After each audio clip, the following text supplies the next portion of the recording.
اے اللہ کے بندو تم اپنی صفوں کو ہموار رکھا کرو، ورنہ اللہ تمہارے چہروں کو الٹا کر دے گا، یعنی مسخ کر دے گا۔ یہ بھی صحیح مسلم کی اور سنن ابو داؤد اور سنن ترمذی کی حدیث ہے۔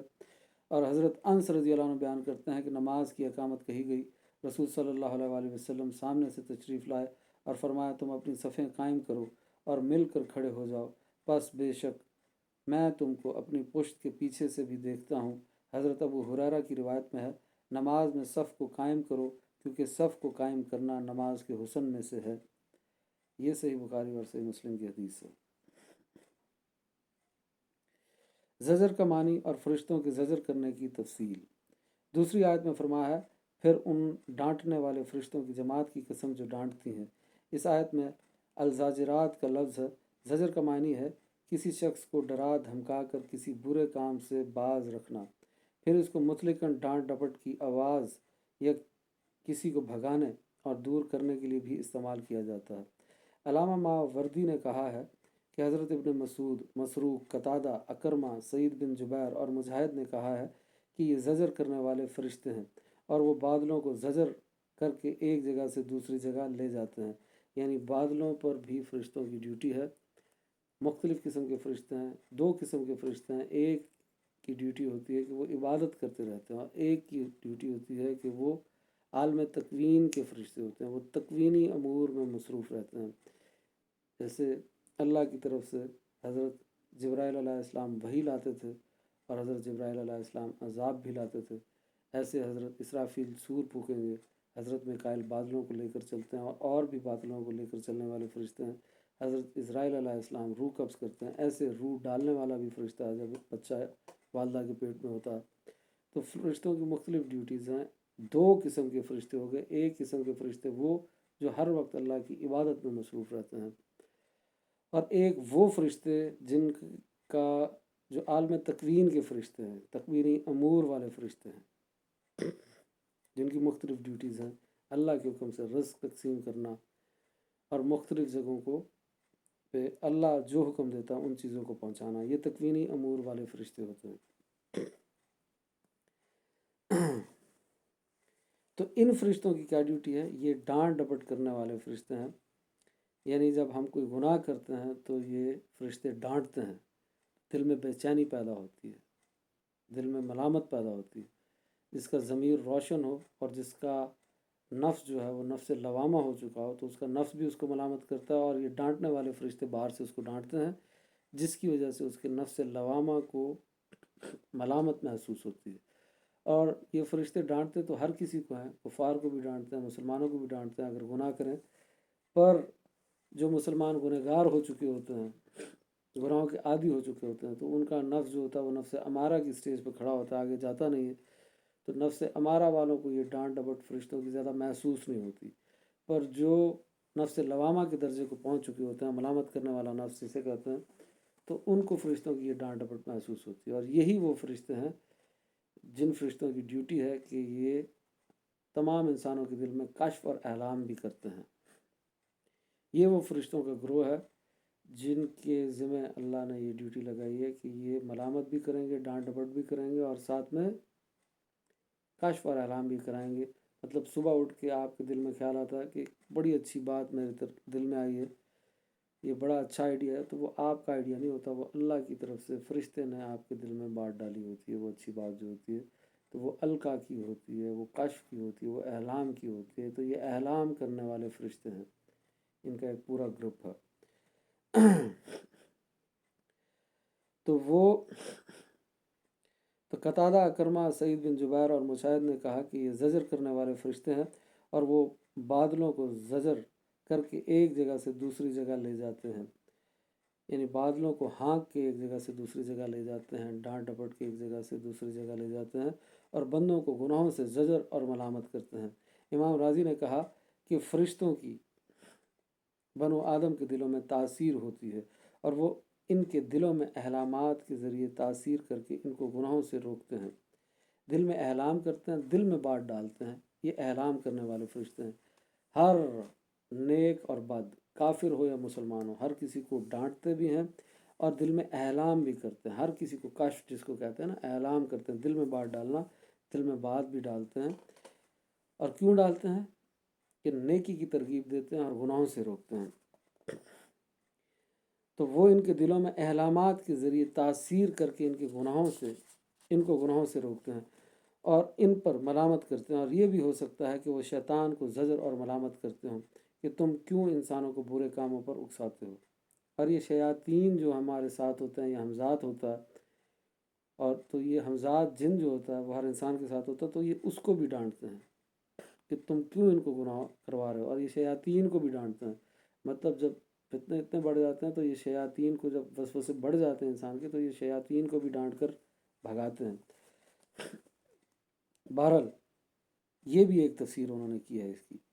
یہ بھی ہو سکتا ہے کہ اس آیت سے علماء صالحین کی جماعتیں مراد ہوں جو واعظ اور نصیحت کے ذریعے لوگوں کو برے کاموں سے روکتے ہیں، اور اس سے مجاہدین کی جماعتیں بھی مراد ہو سکتی ہیں جو میدان جہاد میں دشمنان اسلام کی سرکوبی کرتے ہیں۔ اس سوال کا جواب کہ غیر اللہ کی قسم کھانا ممنوع ہے، پھر اللہ تعالیٰ نے صف بستہ فرشتوں کی قسم کیوں کھائی ہے؟ جب اللہ کی قسم کے علاوہ کسی کی قسم کھائی نہیں جا سکتی، قسم کھانا ہی مکروہ ہے، منع ہے، تو پھر اللہ نے غیر اللہ کی قسم کیوں کھائی، فرشتوں کی قسم کیوں کھائی؟ تیسری آیت میں فرمایا، پھر قرآن کی تلاوت کرنے والی ان جماعتوں کی قسم جو ذکر کرتی ہیں۔ اس سے وہ مسلمان مراد ہیں جو نمازوں میں قرآن مجید کی تلاوت کرتے ہیں، اور اس سے وہ مسلمان بھی مراد ہو سکتے ہیں جو خارج از نماز قرآن مجید کی تلاوت کرتے ہوں۔ چاہے آپ قرآن کی تلاوت نماز میں کریں یا نماز کے باہر کریں، تو یہ ان جماعتوں کی قسم کھائی جا رہی ہے، یعنی پھر قرآن کی تلاوت کرنے والی ان جماعتوں کی قسم جو ذکر کرتی ہیں، یعنی قرآن کی تلاوت کرتی ہیں، چاہے نماز میں کریں چاہے نماز کے علاوہ کریں۔ اور اس سے وہ علماء مبلغین بھی مراد ہو سکتے ہیں جو عقائد اسلام اور احکام شریعہ کی تبلیغ کے مواعظ اور خطبات میں قرآن مجید کی آیات کی تلاوت کرتے ہیں۔ شریعت کے یعنی دو قسم کے احکام ہوتے ہیں، ایک احکام کا تعلق عقائد کے ساتھ ہوتا ہے اور ایک کا تعلق اعمال کے ساتھ ہوتا ہے۔ تو جن کا تعلق عقائد کے ساتھ ہوتا ہے انہیں عقائد اسلام کہا جاتا ہے، اور جن کا تعلق اعمال کے ساتھ ہوتا ہے ان کو احکام شریعہ عملیہ کہا جاتا ہے۔ تو تبلیغ کے اور اس سے وہ علماء مبلغین بھی مراد ہو سکتے ہیں جو عقائد اسلام اور احکام شریعہ کی تبلیغ کے مواعظ اور خطبات میں قرآن مجید کی آیات کی تلاوت کرتے ہیں، اور اس سے حمد اور تسبیح کرنے والوں کو بھی مراد لیا جا سکتا ہے۔ ان آیات میں اللہ تعالیٰ نے صف باندھنے والے اور زجر کرنے والے فرشتوں اور قرآن مجید کی تلاوت کرنے والوں کی قسم کھائی ہے۔ پھر اس حدیث کا کیا محامل ہوگا جس میں غیر اللہ کی قسم کھانے کی ممانعت ہے؟ وہ حدیث حسب ذیل ہے۔ سعد بن عبادہ بیان کرتے ہیں کہ حضرت عبداللہ بن عمر رضی اللہ عنہما نے سنا ایک شخص کہہ رہا تھا، کعبے کی قسم۔ تو حضرت ابن عمر نے کہا، غیر اللہ کی قسم نہیں کھائی جائے، کیونکہ میں نے رسول صلی اللہ علیہ وآلہ وسلم کو یہ فرماتے ہوئے سنا ہے، جس نے غیر اللہ کی قسم کھائی اس نے کفر کیا یا شرک کیا۔ یہ سنن ترمذی کی حدیث تھی۔ تو غیر اللہ کی قسم کھانا اس حدیث کے مطابق کفر کیا یا شرک کیا کہ لفظ آیا۔ اس کا جواب یہ ہے کہ ان چیزوں سے پہلے رب کا لفظ محذوف ہے، اور اصل عبارت اس طرح ہے، صف بستہ فرشتوں کی جماعتوں کے رب کی قسم۔ تو اس آیت میں لفظ محذوف ہے جو کہ نظر نہیں آ رہا، پر وہ لفظ موجود ہے، اور اس کا معنی یہ ہوگا کہ رب کی قسم۔ یہ لفظ جو ہے بیچ میں مخفی ہے، چھپا ہوا ہے، محذوف ہے، اور پورا ترجمہ اس کا پھر یوں بنے گا کہ فرشتوں کی جماعتوں کے رب کی قسم۔ تو اللہ پاک اس میں اپنی ہی قسم کھا رہے ہیں۔ پھر زجر کرنے والے فرشتوں کی جماعتوں کے رب کی قسم، قرآن کی تلاوت کرنے والی جماعتوں کے رب کی قسم۔ اور دوسرا جواب یہ ہے کہ قسم کا معنی ہے شہادت، یعنی اللہ تعالیٰ ان فرشتوں کو اپنی توحید پر شاہد بنا رہا ہے۔ تو ایک تو قسم سے مراد یہ ہو گیا کہ اس میں یہ لفظ ہی محذوف تھا رب کا، تو اگر اس کا محذوف لفظ کا ترجمہ ساتھ کیا جائے تو پھر یہ رب کی قسم ہی ہو جائے گی۔ اور دوسرا بات یہ ہو جائے گی اس کا جواب کہ اللہ نے کیوں قسم کھائی، تو اللہ اس میں فرشتوں کو یعنی شہادت، یعنی اللہ تعالیٰ ان فرشتوں کو اپنی توحید پر شاہد بنا رہا ہے، گواہ بنا رہا ہے، تو یہ اس چیز کی قسم کھا رہا ہے۔ اور تیسرا جواب یہ ہے کہ غیر اللہ کی قسم نہ کھانے کا شرعی حکم ہمارے لیے ہے، ہم احکام شریعہ کے مکلف ہیں، پابند ہیں، اللہ تعالیٰ کسی حکم شرعی کا مکلف نہیں ہے، وہ مالک ہے، مطلق ہے، جس طرح چاہے کلام فرمائے، وہ کسی کے سامنے جواب دہ نہیں ہے اور سب اس کے سامنے جواب دہ ہیں۔ اللہ تعالیٰ کے واحد ہونے کی دلیل،